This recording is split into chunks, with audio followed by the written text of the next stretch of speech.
Good morning, everybody. How's everyone doing? Brand new trading day, brand new trading month, second day in. And man, I'm just like, this. I said it yesterday, I'll say it again. I think it's worth appreciating the little things. I mean, what a morning. What a morning where I'm at. Perfectly blue skies, sunny, warm, the birds are chirping. I mean, I can't ask for anything better than that on a Friday.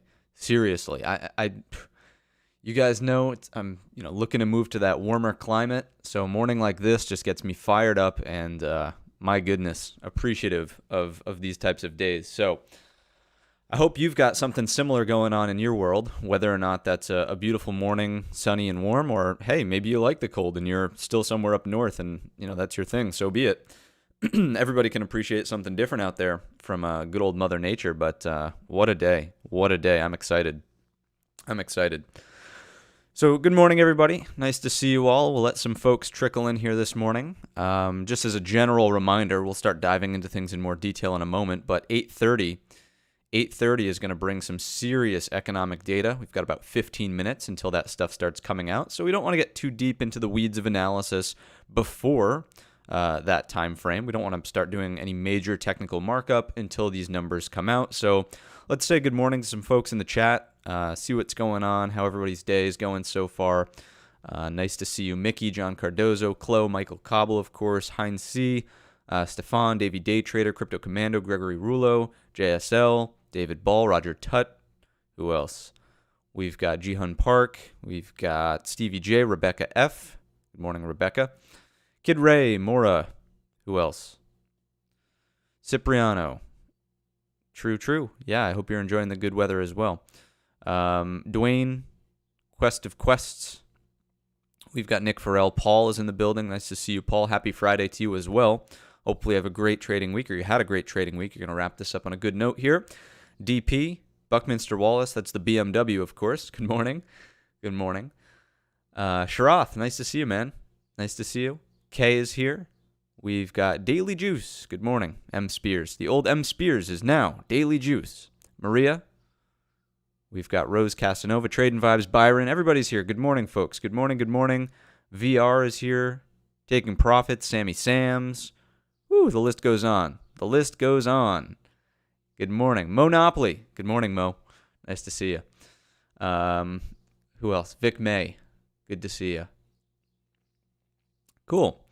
All right, so we know what we're sort of waiting out for here. We know that we're looking for our economic data to produce some sort of market reaction in roughly 13 minutes at this point. So it's been highlighted on the screen now for just a little moment. We, of course, are looking at hourly earnings month over month to get some sort of indication as to a wage price spiral.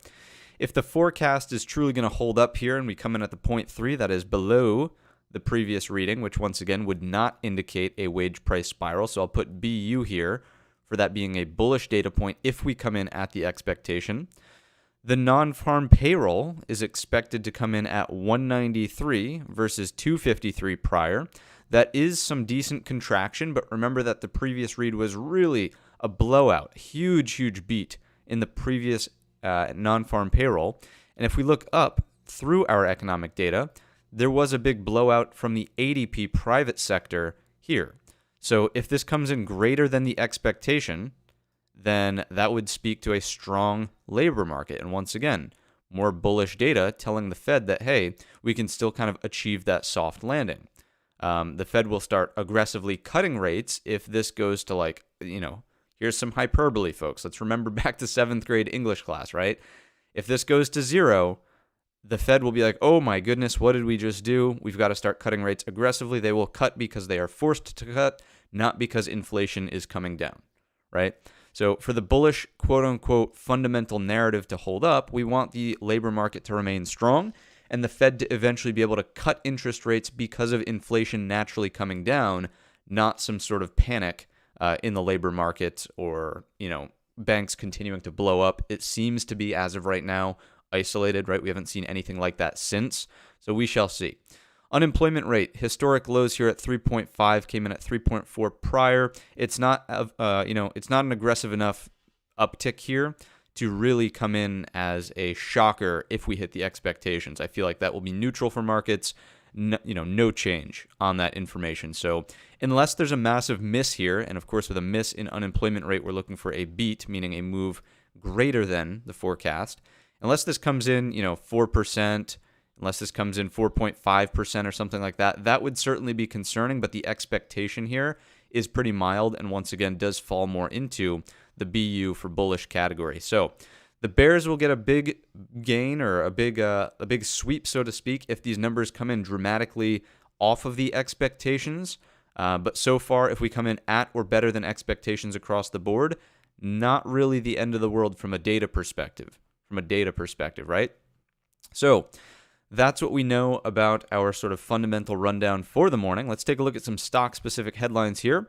What's going on with the top-line figures? Top-line figures are all green across the board. We have the Dow up about 0.5 percentage point. Same thing with the S&Ps, NASDAQ, as well as oil is up roughly 2%, and the 10-year is sitting up around, what is that? It's up, not even... How would you even say that? 1.2 basis points. Usually basis points are in reference to a decimal in the first place, but 1.2 basis points, they're very, very mildly unchanged, basically, in the 10-year. All right? So anyhow, let's take a look at some stock-specific headlines here. The Senate passes the bill to raise the debt ceiling, preventing the U.S. default. Nice little thumbs up there. Kudos to the government for getting it done. It only came down to the wire like it does every single time with some good old political theater. It's resolved now, and the market certainly likes that. Okay? So that's one thing that you can take off your radar. The U.S. default, the pending and imminent doom that's, associated with that, no longer really on the table. What else is going on here? Jobs report, here's what to watch out for. Nope, we just walked through what to watch out for. Apple's VR headset could succeed where every similar product has failed. The one thing I do think Apple does incredibly well is that their products are designed for people. I'm not necessarily sure that when Meta came out with their VR headset, they were thinking about design for people first. They were really thinking about, how can we get this VR produced in people's hands as fast as possible. Whereas Apple is very thoughtful in their design, right? If you look at an iPhone and the way it's evolved, if you look at the operating system, the icons, the flow, the user experience, quite literally, and if we've got any UI UX designers out there in the chat, I'm sure you guys can kind of agree with this, but Apple is very design conscious, right? They're building an extremely well-designed product, not just getting great technology into your hand, all right? So those two things kind of pair hand in hand. So I believe this headline. I believe that Apple could be successful with a VR headset that actually gets adopted, basically. Anyhow, Lululemon shares surge after reporting 24% sales growth, raising full-year guidance. Remember what we talked about when we were looking at the earnings calendar the other day. We saw some other retailers, the lower-end retailers, cutting guidance. Macy's, obviously, big cut to guidance. Lululemon is one of those retailers that probably caters to a higher-end consumer. So if we think about the spectrum of recession, the higher-end consumer is still spending, normally, if not more than normal, with 24% sales growth out of Lulu. So that's pretty interesting to me and supports the data that there's different cohorts of consumer, and as of right now, the higher tier consumer is not really getting beat up by the quote-unquote recession that's impending and dooming and sending markets to zero, right? What else? Morgan Stanley says to buy the trade desk, if that image is going to be correct. Morgan Stanley, about a 20% upgrade to the trade desk as an advertiser, right? Facilitating ads. Very funny. Kramer named his it's a tough one on a Friday morning. Magnificent Seven. There we are. That are the real deal. It's, all your big names. Apple, Nvidia, Microsoft, Google is on that list too, I believe. So just big tech. Kramer's like, hey, Magnificent Seven. So whatever.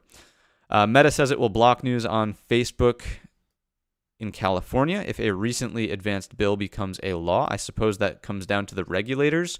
Let the regulators decide. That's not a question of I don't know. They obviously have to be compliant to some degree with law and regulation, so we'll let that simmer. What else is going on here? Some OPEC stuff going on. Saudi they're warning speculators to watch out. I don't really know what that implies, But anyways, kind of an interesting headline here. Boeing identifies delays as Starliner astronaut mission for NASA. Discovers more issues, right, in that. So there's that. T-bills, yields topping 5%. What else? Downgrade to some electricity utility stocks. We know that utilities have been getting beaten up here, and that's actually completely fine, right? So speaking from a risk-on, risk-off perspective, it's actually great to see something like the trade desk really pick up an upgrade from JP Morgan and then a downgrade to utilities. If we think about risk-on, risk-off posture, that's exactly what you want to see. I mean, advertisers increasing their spend, boosting the sales for the trade desk ultimately, will be a positive force or speak to better, consumption basically, and avoiding a recession, right? So the soft landing narrative, based on some of what we're seeing here, continues to hold up. It continues to hold up in my estimation. A downgrade to utilities would just tell us that folks aren't really looking there to chase yield right now, which is typically defensive. So anyhow, continuing along, what else is going on here? This is cool. A judge in the Disney DeSantis case recuses himself because a relative owns company stock, doing what he should do. That judge did what he should do. So that's very cool to see that he didn't take like a private interest in making sure the price of the shares remained elevated or something like that. It's just nice to see. Like, that's how the rules are supposed to be followed, and followed the rules. Very cool. Unlike some other things that happen out there in Congress, but that's a different story for a different time. What else is going on here? Meta requires employees returning to the office. That's probably going to go over not so well. We'll see what happens, but that doesn't strike me as a positive headline for Meta. What else? Money stored in payment apps could be more vulnerable than bank deposits. And folks, you know that we're going through the headlines slowly this morning so we can catch the NFP report live reaction. That's in 4 minutes. We don't want to go do too much markup ahead of time, so we're right on schedule taking our time here through the headlines. We'll get to the price action in just a moment. MongoDB shares are up big, more than 20% after the expectations were massively beaten and they raised guidance. I don't know if we have any web devs out there in the chat, but MongoDB, a relational database like that, or is it relational, or am I getting this messed up? SQL is relational. I don't know. SQL is a table. This is, in my estimation, more relational, but to me, great product. I love using MongoDB in some of the endeavors where I've had to build databases. Anyhow, what else? Stock-specific stuff? Nah, nothing really. Nothing else really crazy in there. So that's going to do it. Let's take a look at the earnings calendar. Of course, we know what's on tap for this morning. It's Broadcom, it's Lulu, it's MongoDB. They all reported after the close. ChargePoint as well was mixed in there. Five Below from a lower tier retail sales perspective, right? If you do something like this. And now let's just start. We're going to do what we do best, actually, which is do the half screen. I can do that now that I'm back on the home setup. I really enjoy being able to do something like this and go split screen here. So there is the economic data off to our left, and we'll jump that back up on the screen once we zoom in and get this configured properly. But let's take a look at the ES on something like a 15-minute time frame chart. And just get prepared for sort of how the numbers are going to be released here just momentarily. We've got about 2 minutes to go until the data is reported. In the ES, just to give ourselves a little bit of a footing, obviously yesterday's session was a big grind day in the upward direction. That 417, remember yesterday we were talking about the sort of divergence between 417.25 opening above that in the SPY and the not NQ, the ES opening below 4,200. Well, my belief was that 1725 was going to hold, right? And not for nothing, it did lead to a breakout here in the ES. And I know it was a midnight special on Wednesday night, but we also talked about it in that video. So hopefully you caught a piece of the move yesterday. Really great looking structure here, breaking the prior day's hammer high, right? All the pieces of the puzzle were kind of there. That's hindsight. Let's talk in terms of future sight. What do we have on the docket? Of course, we're opening on a bit of a gap up as of right now. We'll see how this NFP report affects that, but we're above the prior day's range. So bulls kind of remain in control with a further push in the pre-market. Let's take a look at what should be happening here. So we'll leave this split screen up, and there we go. We can see that once again, the calendar on Forex Factory, they really stepped up their game with this timer. Loving that feature. So anyhow, 43, 42. I'm not going to count down for 40 more seconds, but you get the gist. It's my estimation that obviously if we come in with misses here, that are below expectations or above in the case of the unemployment rate, the market probably will not like that. It will probably come back down into the previous day's range, and we'll assess how deep and aggressive the pullback is. If we come in with beats across the board, so at expectation or better than expectation, I would be a believer that the market either holds sideways or sees a small uptick. The reason I don't believe it would be a massive uptick is because the ADP preview from the private sector already came in at a massive beat. Jolts came in at a massive beat, right? So in my estimation, coming in better than the expectation, probably not going to do too much for more upside here. All right, numbers are out. We're pending data on Forex Factory, but initial reactions from the market seem to be slightly lower. Data's only been out now for 12 seconds, so give the algos a moment. Oh my goodness. Whew. All I'm looking at is the non-farm change. That was the first number to come out. Unemployment rate is out at a miss, obviously. But look at that non-farm number. That non-farm number, my goodness, very, very strong. 339. 339. Look at that. Yeah, I'll put the top left banner on. Thank you for the reminder. I do appreciate it, VR. I will put that on after we go through this split screen here. I'll put on that beautiful piece of graphic design. John Taylor, thanks for the €5. Hopefully you're having a beautiful day somewhere in Europe, I'm assuming, if you're sending euros here. So hopefully it's a beautiful day over on the other side of the pond, so to speak. So, I mean, yeah, look at this non-farm number. The changes, I'm just going to expand this so we can see the full data set. The expectation was for 193. We came in at 339. I mean, folks, not for nothing. Sure, there might be revisions down the road, and that, of course, will be something that we have to take into consideration, but not for nothing. This is strong. This is a strong number, telling markets that, hey, jobs, they're not really an issue right now. If you look at the unemployment rate, sure, it ticked higher, but the massive beat in the non-farm is enough, in my estimation, to merit what's going on with markets right now, which is just a complete hold sideways. You can see we're almost, I don't want to call it unchanged until we can look at the price action, but this type of data coming in, it speaks, to me at least, to say, hey, the labor market remains strong. Nothing about it is really, nothing's overwhelming to the downside yet. We're still below 4% unemployment. If we can actually take a look at this chart, let's go back over. So we're going to go full screen Thinkorswim now. Everybody understands how the data came in, and where we sit based on the relationship to the forecast, right? Beat NFP, miss unemployment, on point, hourly earnings. No wage price spiral, strong labor market. Some folks are losing their jobs, but not in an overwhelming sense. That's basically what the data tells us, right? So let's go back full screen, Thinkorswim. Now we'll put on that big, beautiful banner up there. There it is. And let's take a look at a chart here that we haven't seen in a little while. We'll probably take a look at it in the weekend update video.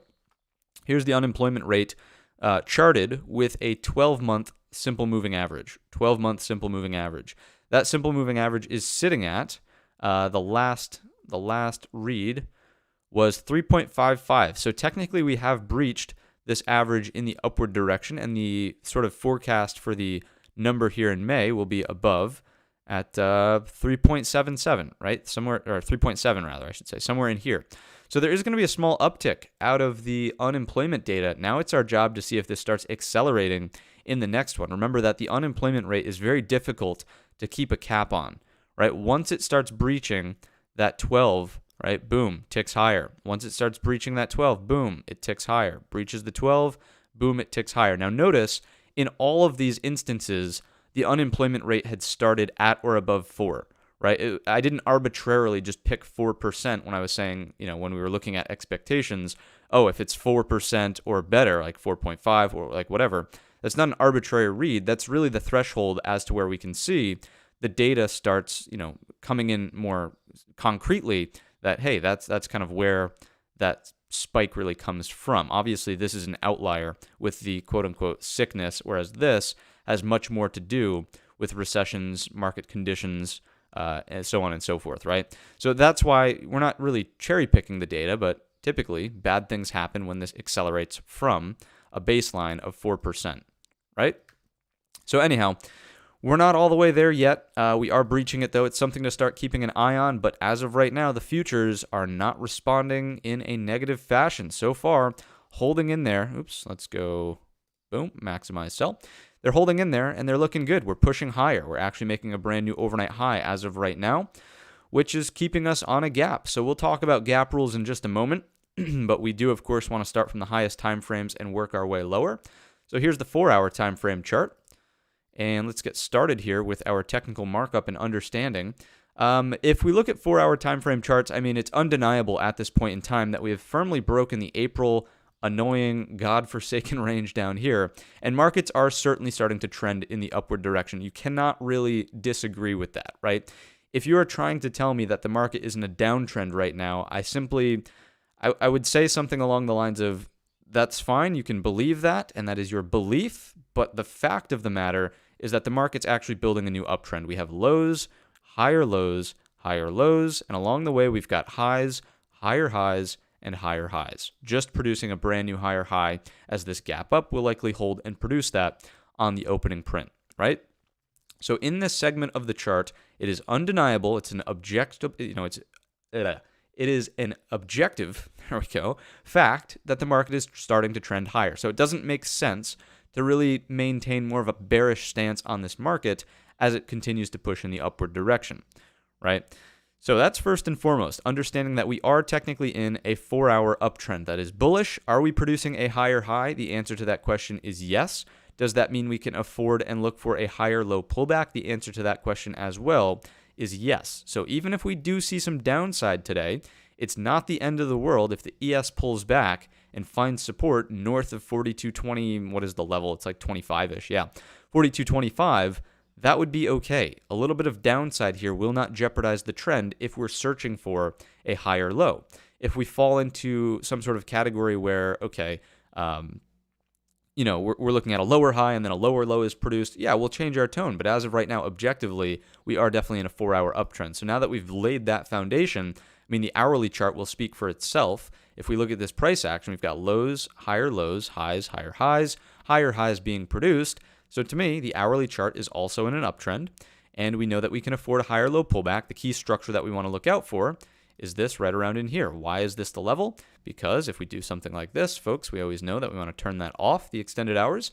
Look at the structure, right? So first and foremost, obviously we're gapping up. We have to adjust the overnight high. We'll do that in just a moment. But the current price of ES is 42.50. 42.50. Where's 42.50? 42.50. Come on, cursor. There we go. 42.50 is right here, just to give you a general idea, right? So the first and foremost pullback area is going to be the break and retest level at 42.25. We just discussed that, right? Holding that, fantastic. We look for an upswing. Anything deeper than that, the next area of interest is going to be at 4,200. 4,200 led to the breakout yesterday. We really don't want to get back down underneath that because if we do, we start to jeopardize this as a higher low. And of course, the equal low could be on the table from here to here. So 4,200 strikes me as an incredibly important area of support on today's session. Once again, we're opening up here. It would take a nasty move out of the market to get us there all in one fell swoop. It doesn't strike me as the highest probability outcome on today's session. Okay? Upside activity. If we do continue in the upward direction over the overnight high, there's really not much overhead until we could run into this gap, 42.80, then closes up towards 42.94, 42.95. We had talked about this area in prior streams. It's still on the table. It's a valid upside target for today's session. 42.80 closes 42.94. All right? So that's the hourly structure that we really care about. That's where these levels and zones are coming from. Once again, zooming in with extended hours on now, we can see and remember that this is the break and retest level. Anything underneath that goes to your breakout level from yesterday's session, 4,200. Hammer high from Wednesday. Thursday breaks the level. Holding up above that would be bullish and produce some kind of higher low. Okay? That's what we have on the hourly structure. Let's move down to a 15-minute time frame chart and take a more nuanced look at the three questions here and figure out what's going on from our pre-market indications. So question number one, as always, where are we opening in relationship to the prior day's range? Here's the prior day's high. Here is the prior day's low. Obviously, we're opening above both of those levels, so we would say that we are opening on a true gap up here this morning. That is bullish, and it puts gap rules in play. We'll talk about gap rules as we always do in just a brief moment. Question number 2, where are we opening in relationship to the overnight range? Here's the overnight low, here's the overnight high. You can see that we're currently more centered in the overnight range, maybe on the lower edge of the upper third, but definitely more centralized. Sure, we just pushed into this overnight high, made a new overnight high during that NFP sort of frenzy, so to speak. But really, we're backing off of it, and the risk reward isn't great. We're not pressed into that any longer at this point. So we'll put a little bit of a neutral indication here for question number 2, and just make note that our risk reward is no longer as favorable as it was during peak NFP excitement, for a lack of a better term. Question number 3, last but certainly not least on a day like today. What's the overnight inventory situation? Net long, net short. To do that, you extrapolate the settling price. Same thing as saying the close. How much time above, how much time below? Clearly net long.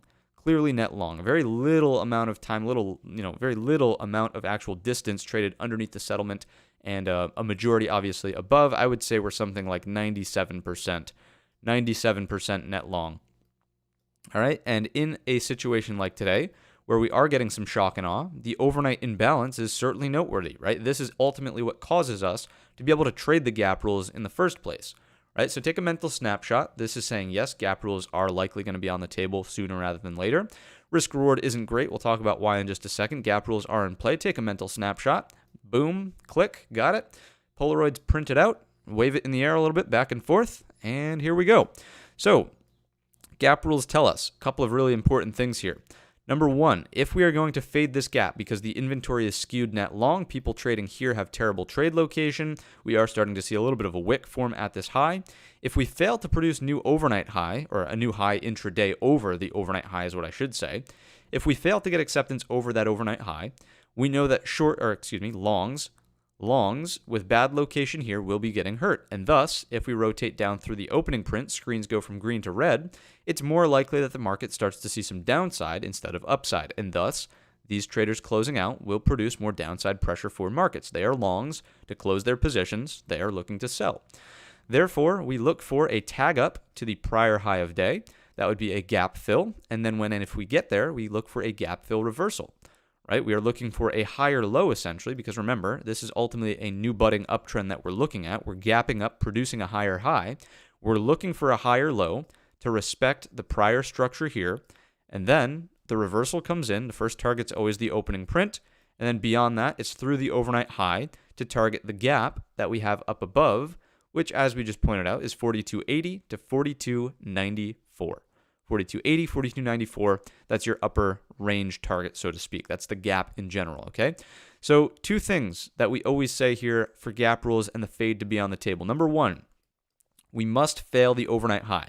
There is no short, at least under the gap rules framework, if we're trading and getting price acceptance over the overnight high trading here and pushing above. If that's the case, there is no short. There is no reason to go counter trend. Everybody's happy. Everybody's content in the overnight inventory who went long with technically bad location. Rule number 2 is that we want to be underneath the opening print for the best odds of better and stronger shorts entering this market in conjunction with these folks closing out.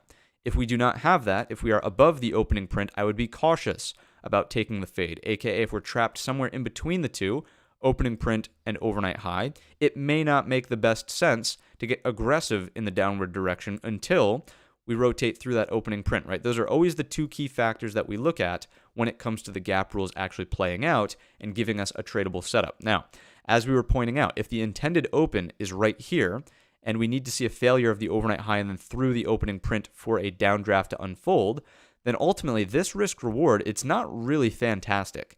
You probably want to see a move underneath the overnight high that never gets above it in the first place. That way, the trade may set up something that looks like this, right? And then when we go through the opening print, this short obviously offers much better risk reward. We can still use the high of day as a stop. Stop goes here, entry through the open, target is here, right? This makes much more sense risk reward wise and can be the trade that's on the table. Now, when and if we tag up to the full gap close, we're simply looking for, can we produce a very simple hammer candle? Can we look for an intraday 5-minute, 15-minute, whatever, double bottom, inverted head and shoulders? That's a really shallow head there, but you get the gist, right? Any reversal pattern really goes at your prior high of day and value area high, right? Value area yesterday on the profile is here. That's value area. All right, so Pullbacks, 42.40, very impressive. Anything deeper than that, this is kind of the first, rainbows and butterflies in the case of a gap day would be something like that looks like this. I'll just walk you through my situations and scenarios that are preferable for this morning's open, right? So my tier list of setups for this morning, I think that they list them, there's an S tier and then there's A and then B and then C, whatever, right? So we'll go in that order. The S tier best setup that we could potentially get on this morning's session would look something like this. We open here, gap fill, reverse off of it, pull back off the overnight high, and then breach it to start heading up towards the gap overhead. 42.80 would be the target. That's going to be your number one S tier situation here. That is rainbows and butterflies holding up beautifully at structure, offering very, very reasonable and visual setups to get involved in, right? Setup A for the A tier, this would be number 2, I guess. I don't know why I'm just tier listing these things if we already understand the hierarchy. But anyhow, the next best setup would be something that's a little bit sloppier and gives us a deeper pullback into the prior day's range, but it's still really, really good. It's still really, really good, right? So that would maybe look something like this. Gap fills, and then we bounce, but we get a lower high, then we rotate to here. This is where we find support on something like the 4-hour break and retest of those highs, right? That's here at 42.25, and then a rotation back over the prior high of day, higher low here, and we close out for like some kind of hammer candle or something like that. That would also be a very reasonable and bullish situation to be thinking about for today's session, right? Kind of looking like an inverted head and shoulders here on the 15-minute or whatever. So that's number 2. B, this is less tradable, but it's certainly still bullish, obviously, would be just a push over the overnight high, higher low, and then just like, something that does this here. So I'll put a little A here, and then we'll put a little B here. That's less tradable, but obviously still bullish, right? The reason it's less tradable is because you're not following the frameworks where there's good risk reward, either looking for an entry here, looking for an entry here with a stop just underneath. There's no fade, right? So a B tier, it's still bullish. It keeps the trend intact on the 4-hour time frame chart, but it's less desirable because there's no clear trade setups when we just chop around and do something like that. The least likely situation that I personally think is going to be on the table based on how the data has come out, how we've been respecting structure, how we're breaking out of range. The C tier on today's session is a massive flush, lower high here, but like just continuing Armageddon in the downward direction. That would be extremely frustrating, and I'm not necessarily convinced that that is going to be on the table. Not only is it because we're open on a gap, not only is it because the data came out strong yesterday, but let me show you something here that's quite nuanced. Remember that you can always learn something about how the market gets from point A to point B. Does the market let me hang on. Do a little something like this. Let's put a little frowny face here, right? That is nope, no good, no bueno, less tradable. What I was saying is you can always learn something about markets, how they arrive at a destination from point A to point B. Let's take a look at yesterday's move from point A to point B. I'm just going to leave this up so you can digest that for a moment. Point A to point B. How did the market move yesterday? Slow, steady, grind, well above VWAP every single time. Are these emotional candles? Not really. Are they slow and steady, as if someone's just constantly sitting on the bid looking to buy things? Buy. Absolutely. Is that more algorithmic type trading? Would seem so to me. Less give and take, less, break, pull back, whatever. On the 15, it's just grind. Right? We'll buy it. All right? So because of that, we understand the type of participant getting involved in the market. That is not, that is, as we pointed out, sort of like algorithmic buying. It's as if someone had an order to fill at a big fund or something like that, and they determined that, okay, it's time to run the algo, flip it on, let's buy, however many shares of whatever it is that we have to buy, or I don't know if they use dollar amounts, but whatever, right? That's a grinding type move. Okay, so we understand the type of participant there. Is it confirmed by any other data? What should we like? Is there any tool that we use or that we're a big fan of here on the channel that could perhaps tell us a little bit more about whether or not there was new money buying, new money selling yesterday? Oh, those things called internals. Yeah. Let's take a look at those, right? If we go to the full internal screen, I mean, folks, I don't know about you, but this, I'm feeling 22, Shout out to any Taylor Swift fans out there. Not my favorite artist, but anyways, had to do it with the lyric. I don't know about you, but this is certainly looking like some pretty bullish and new money buying internals. Volume flows certainly get up towards our positive 300 million read. The advanced decline line finds strong support off of 0 and makes it up towards trend higher zone. It's not in trend higher zone, but it definitely gets to where it needs to go. And then the tick, look at it. It speaks for itself. Positive 4,500 into the close yesterday. So, you pair these things together. You look at the very mild selling activity that we had Wednesday, Tuesday, and you look at the very mild selling activity here, very mild volume outflows from the market. And I would certainly reason, or I think it's logical to believe, that the weight of the evidence on the screen in front of us tells us that, number one, the pullback that we saw on Tuesday, Wednesday was exactly that, a pullback. And we discussed this in the Wednesday midnight special. Yesterday, the rotation off of the pullback would sort of confirm to me that people are interested in this market going higher. Now, once again, this is not a call that the market must go to the moon, must continue in the upward direction. It's just a call to say that there's likely not going to be some sort of Armageddon-type downdraft with this as the backdrop of the market right now, especially considering that on the 4-hour time frame chart, the hourly time frame chart, we just reasonably assessed that we're in an uptrend, right? So a couple of pullback areas that I would be mostly concerned with: gap fill reversal, here break and retest reversal. And if we do something like this, I would expect it to be more choppy through here. Someone was talking about single prints, and yes, we can go take a look at those, right? It's very thin structure through there. I will concede that point. But overall, this trending activity strikes me as being healthy as opposed to weak. And the main takeaway would be you could compare these two things. You can compare them, right? This is short squeeze last Friday. This is new money buying. And the internals are completely different and opposite, right? So I know, we've got the graphic up there in the top left, but you can see that on the market profile, right? They're slightly different. Short squeeze, very clear, very thin structure. Notice how A period produces all of the gains, whereas here yesterday, there's a little bit of back and forth before we start that breakout, right? So there is some volume committed at these lower prices. There is no, there's no, I guess just single prints to call it, quite frankly. It's not like out of the gates, A period produces a squeeze and shorts are like, oh no, we've got to get out of this thing. Boom, we're gone. No, it's like there was some reasonable back and forth. We can go back to Thinkorswim and see this, right?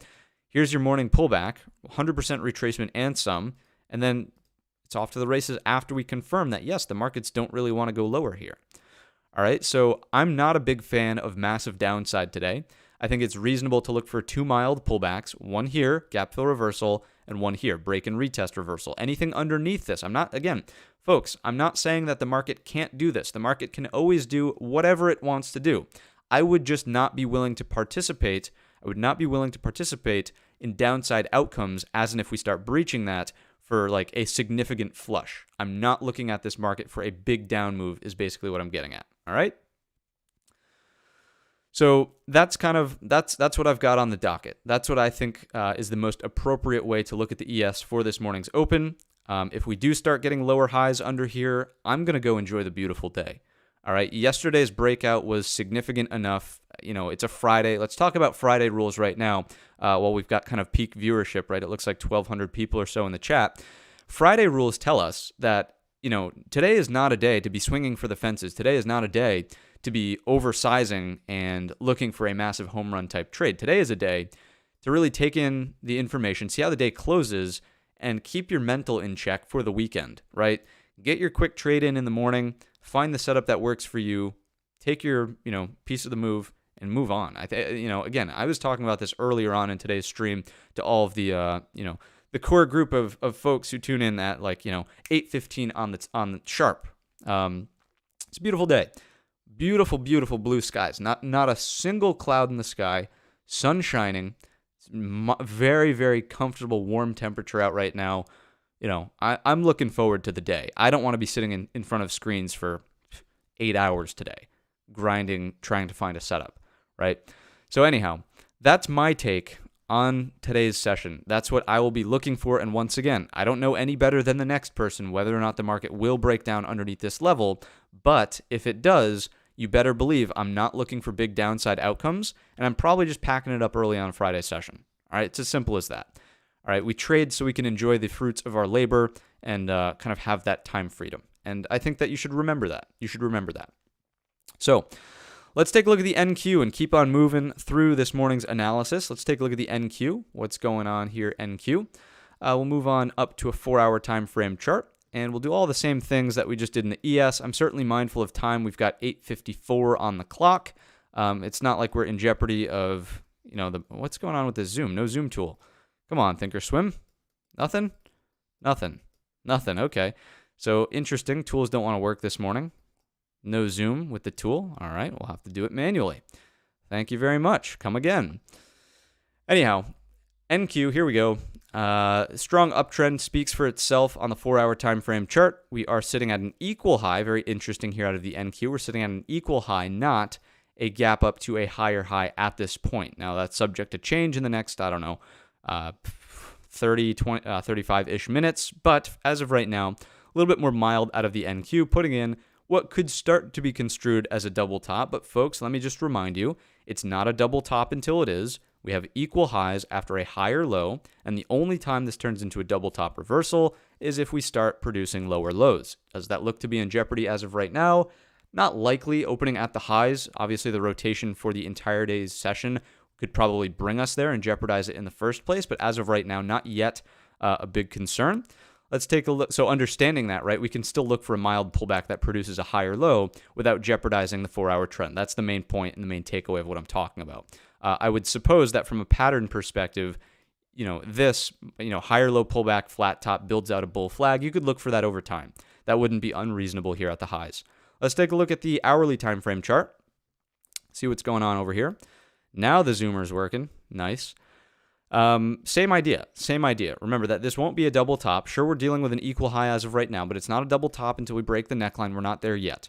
Understanding a little bit more nuance, we've got lows, higher lows, we've got highs, higher highs, equal highs. So once again, this kind of builds the case. Instead of a bull flag here, it just looks more simple, like an ascending triangle, right? You stack on the flagpole on the 4-hour, and there you go. There's your pennant. But nonetheless, still an ascending triangle for the most part as an opportunity if we produce a higher low pullback on today's session for the NQ.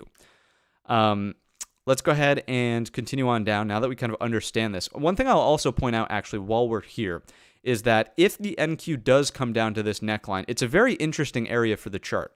It's a very, very interesting area for the chart. Now, I wouldn't be shorting early in the anticipation that markets must get here. However, notice that we have two back-to-back lows, regular trading hour sessions, right to the level at 14,250 basically.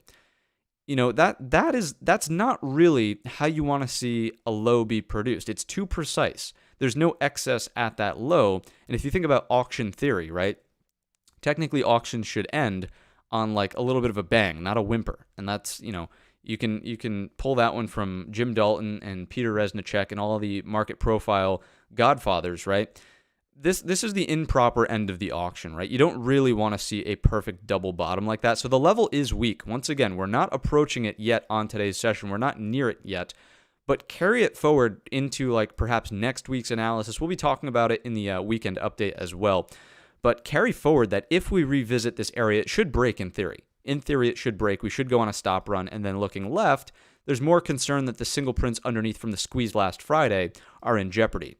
All right, so that's something to carry forward here out of the NQ. All right, prior low of day is not the strongest reference point. Okay, now let's move on down to the 15-minute time frame chart. Make a quick assessment of our three questions, and you can see it here as well, right? You're testing this low almost precisely. Not only is it double bottom, poor low. I'll show you the market profile in just a second for the NQ specifically.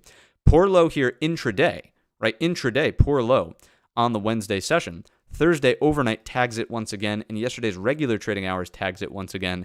It's not a strong area of support. If we go back down to it, I would expect it to break, basically, okay? So there's that.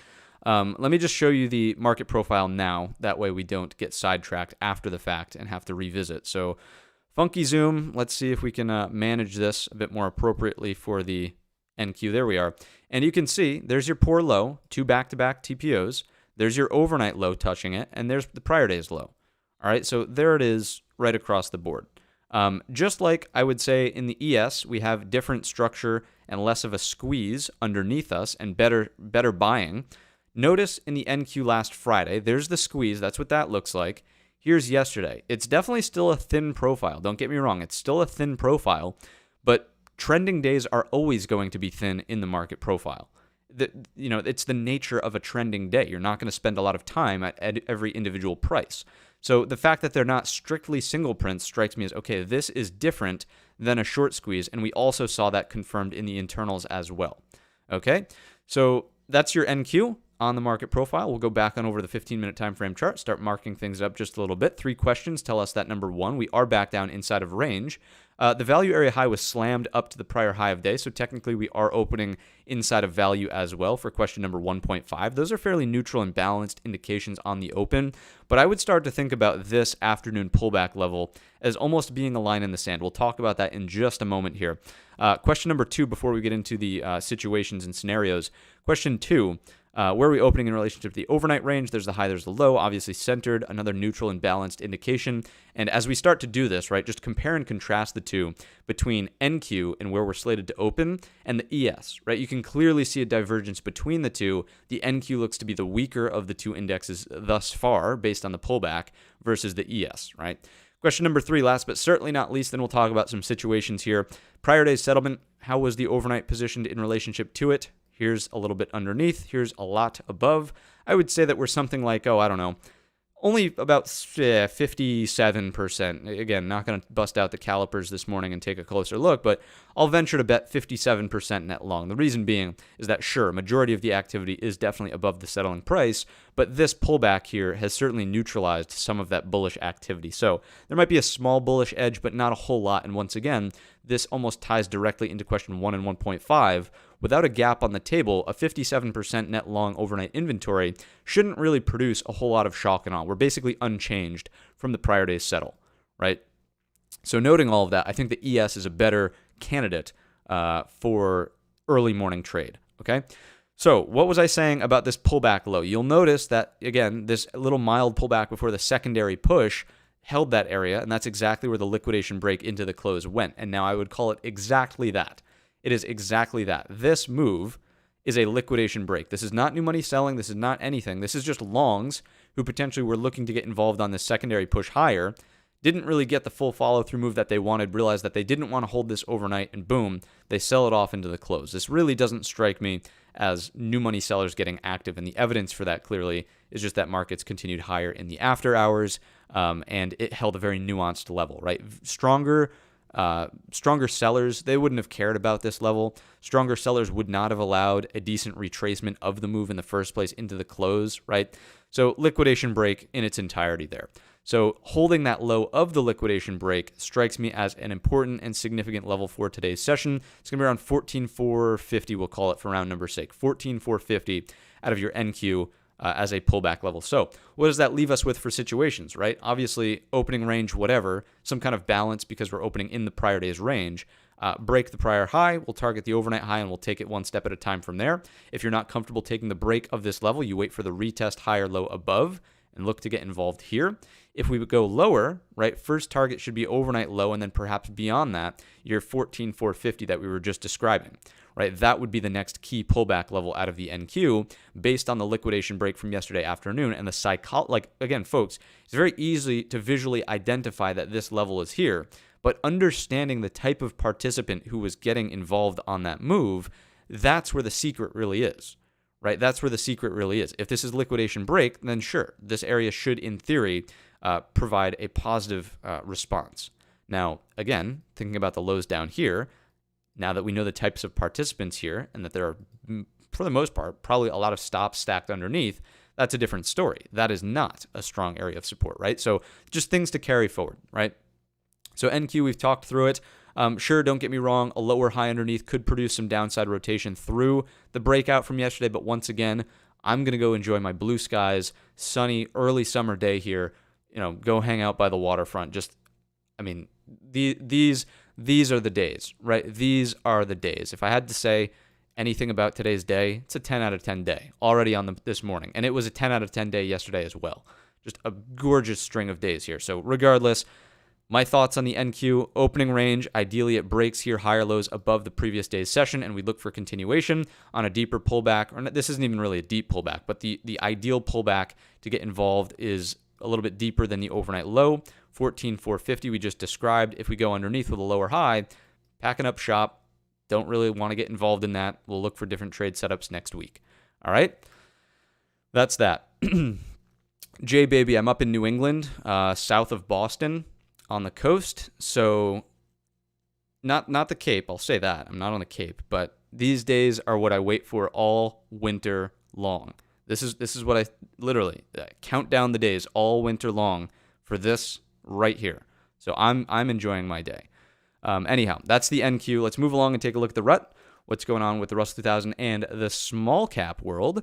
Small cap world is pretty interesting. Look at the major push here, and that's primarily because of the NFP. We'll talk about that in a moment, but first, let's start on the 4-hour time frame chart. I know that we're running slightly late today. Not really late, but just over time. 9:05 on the clock, and we're still not out of the index futures. Don't worry, we will be going through everything that you see listed here.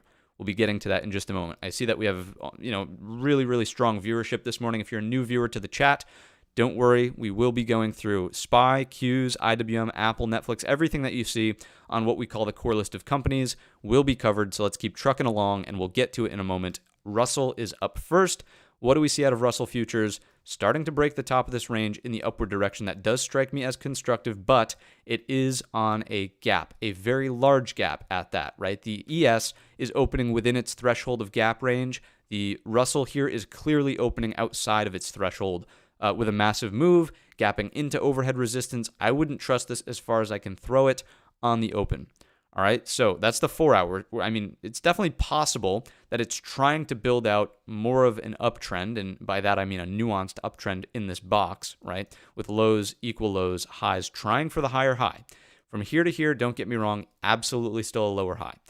Equal lows still on the table here. We're not out of the woods in the Russell. There's still a lot of skepticism in small caps. Let's go to the hourly chart. What's going on with the hourly chart?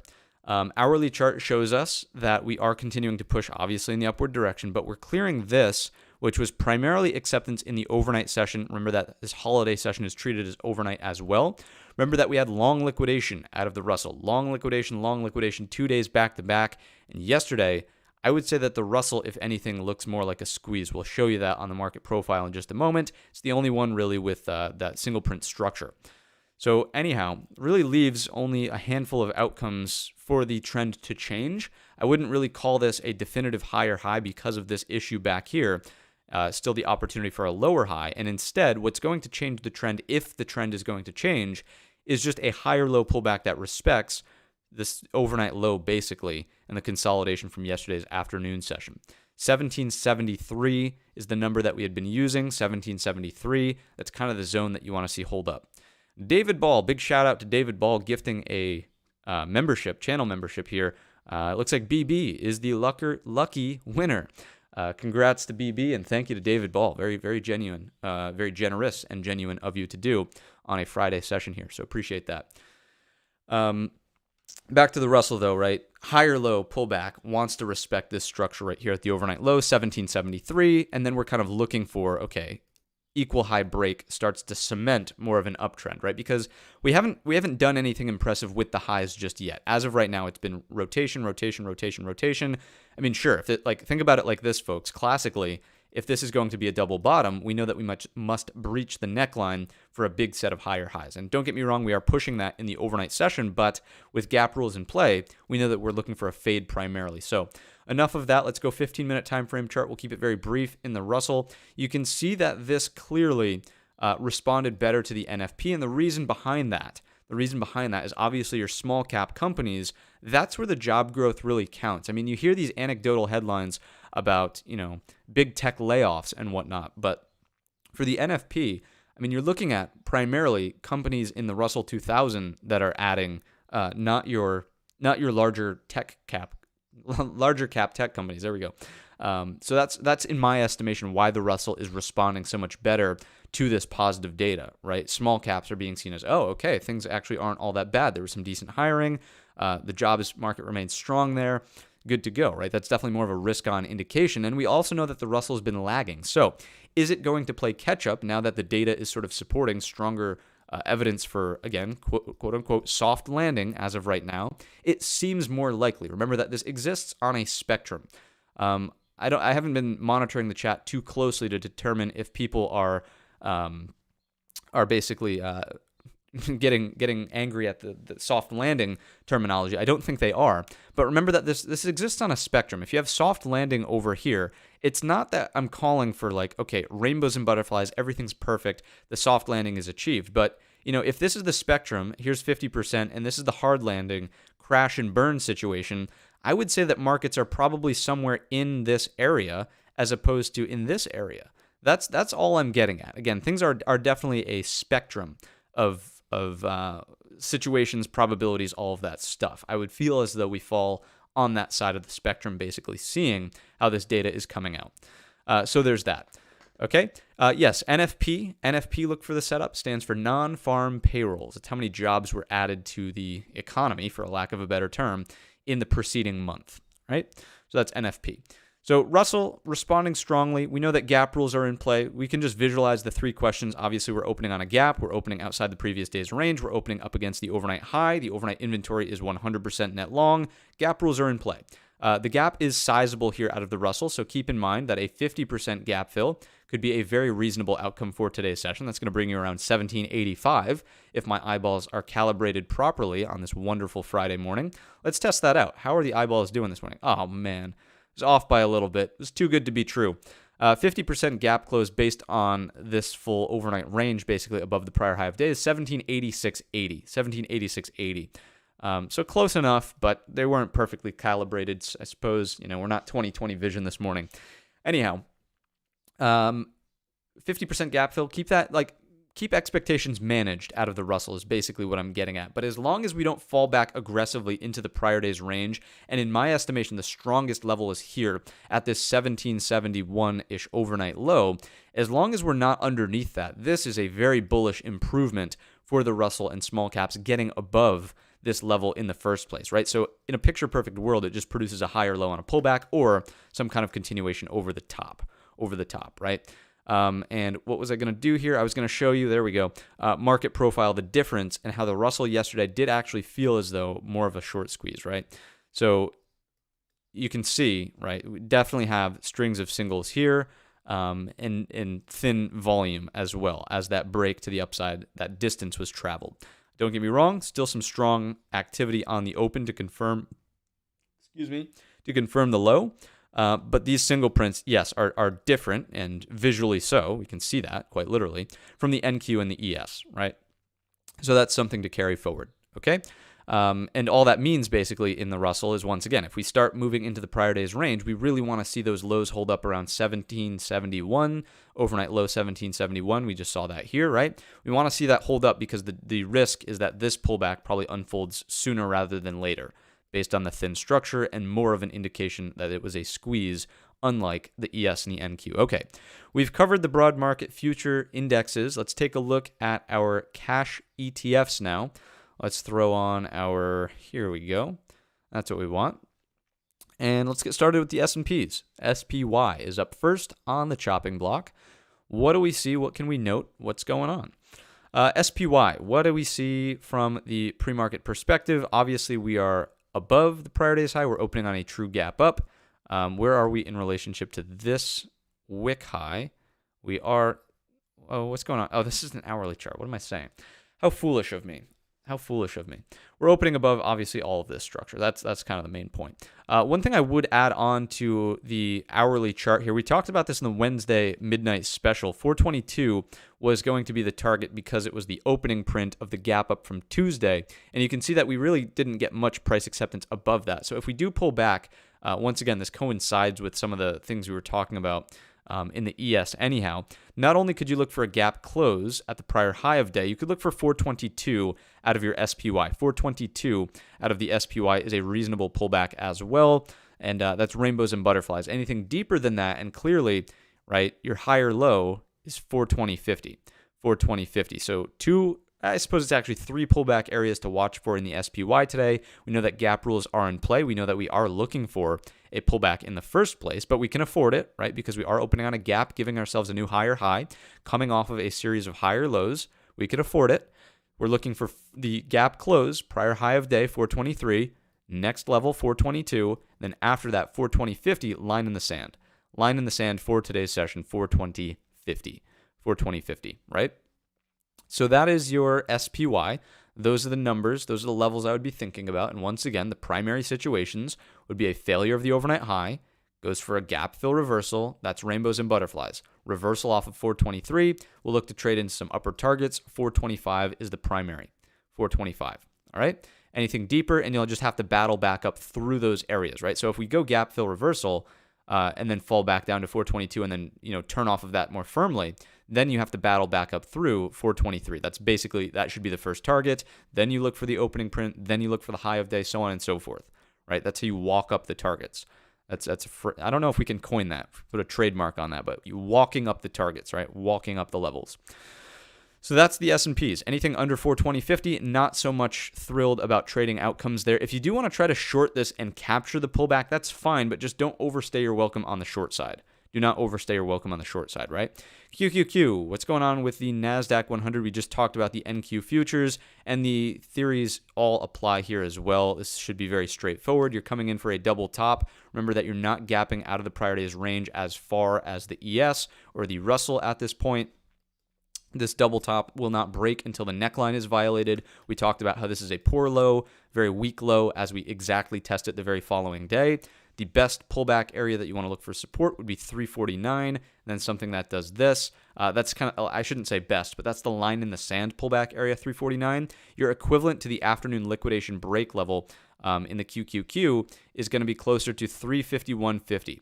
351.50 would be the level that I want on your charts. 351.50 is your rainbows and butterflies, picture perfect, ideal, higher low pullback, or just bullish consolidation, right? If you do something that looks like this, you build the case for an hourly bull flag, and eventually we break the equal high, and it's off to the races for continuation, right? So 351.50, ideal pullback, 349, line in the sand pullback. If you want to short from 351.50 down to 349, I wouldn't call you crazy for doing that because of the structure being, again, relatively thin. It's not the same as a squeeze, but it is relatively thin. I'll give you that.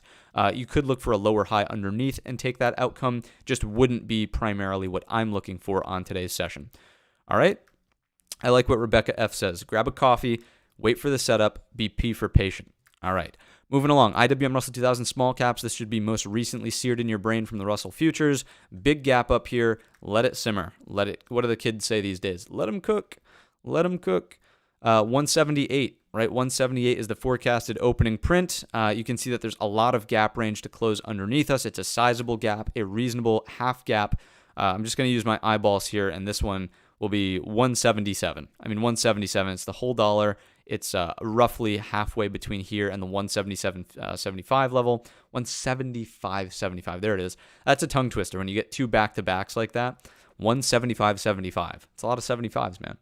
But anyhow, you get the idea, right? A half gap. Remember also, this is a big takeaway. This is just a trading in general takeaway, right? This is a trading in general takeaway. Whenever you get a partial gap fill and then you're back over that opening print or whatever, really, really strong indication that the buyers from this gap mean business, right? That's a strong indication. If we have thin structure and the sellers are unable to retrace it, it's a better long indication as opposed to a short indication. You don't look at that and say, oh, it's still bad structure because we have a partial gap fill. No, it's, hey, buyers really, really overwhelm the sellers, or sellers are just weak, right? One or the other. So that's a really strong indication. Half gap here at the Russell would be a solid bullish move into the end of week.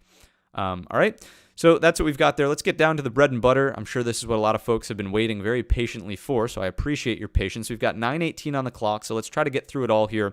I'll look at the chat afterwards, okay? And then we'll hang out afterwards so we can focus on the task at hand. Apple, clearly getting a gap up here. Forecasted open up around 180, 112. That's up here. Just a hop, skip, and a jump away from that all-time high. Really, really impressive stuff out of the big tech cohort. Apple being the largest company in the S&Ps.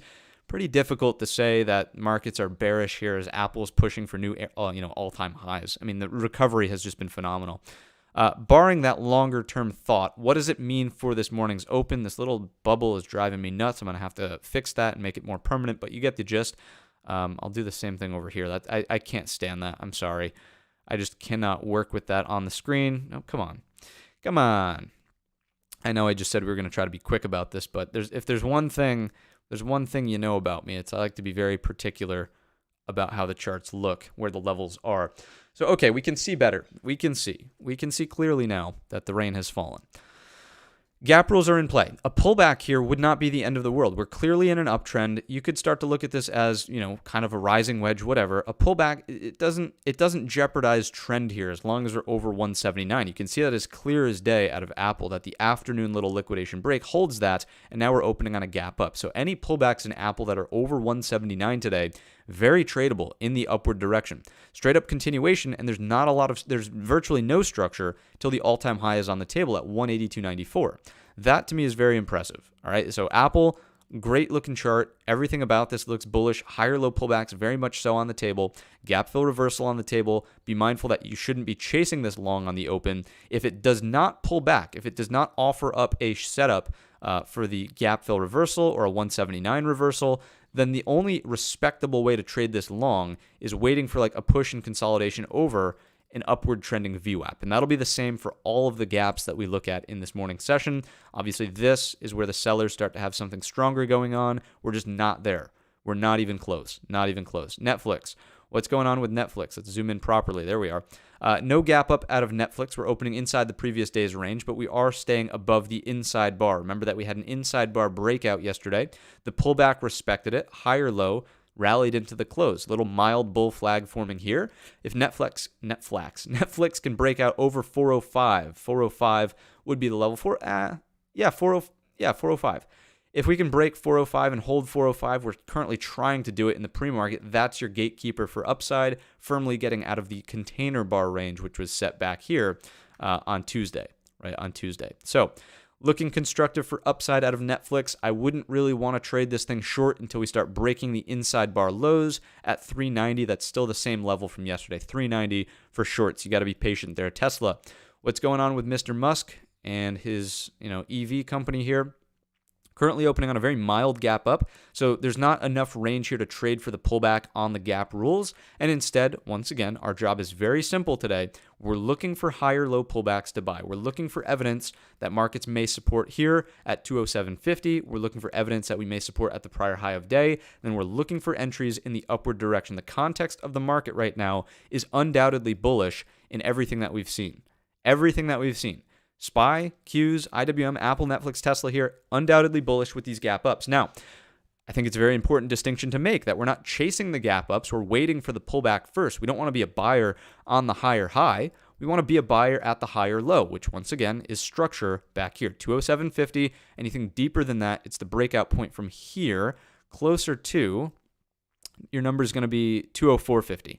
204.50 would be the next pullback level that I would look to respect. 204.50 out of Tesla. Carry that one forward. All right, Google. What's going on with Google? We did this yesterday. There's no reason to adjust the analysis. There's no reason to do anything in Google until either of those two alerts go off. They just simply haven't, so we're moving along. Metaverse, Zuckerberg's Fantasyland. We saw some headlines here this morning. Back to the office, some lawsuit stuff, regulation, whatever. Where are we opening? Inside the previous day's range. Are we above this flag breakout from the afternoon, though?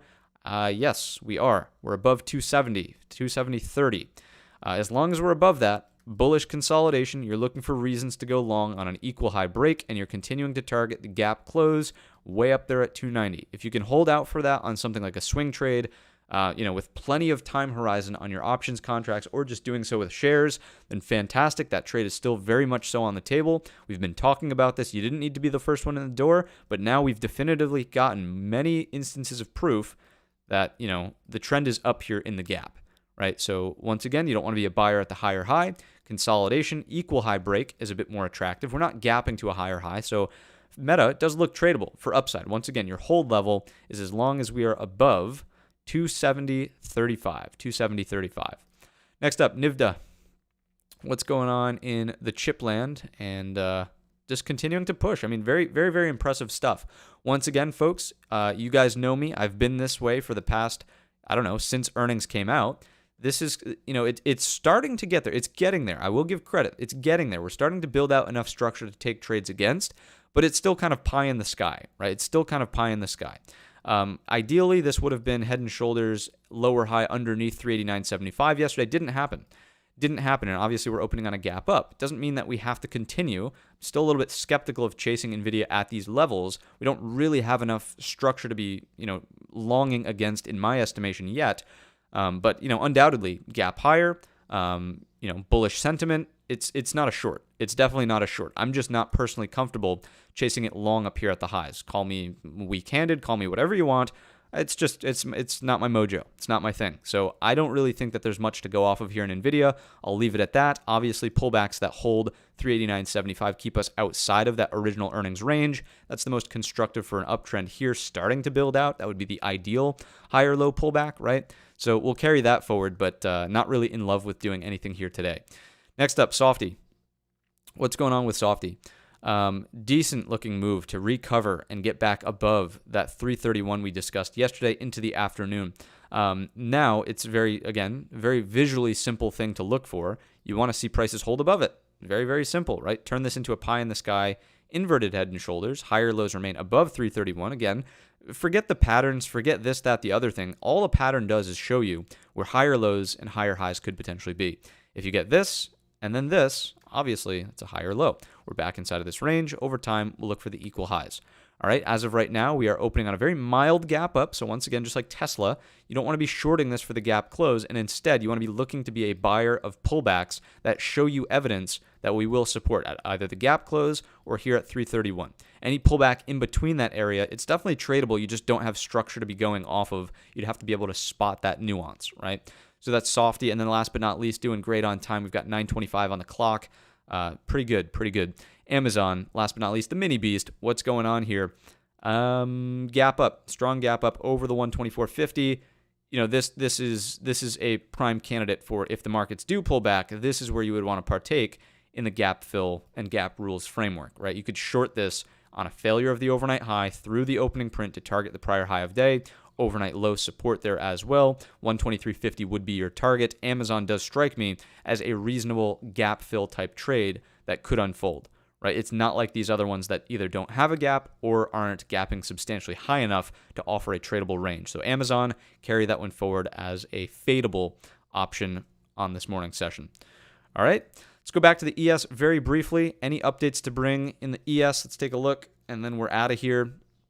No updates to bring. I suppose, if anything, the gap rules are strengthening with the push closer to the overnight high. The risk reward is becoming more favorable.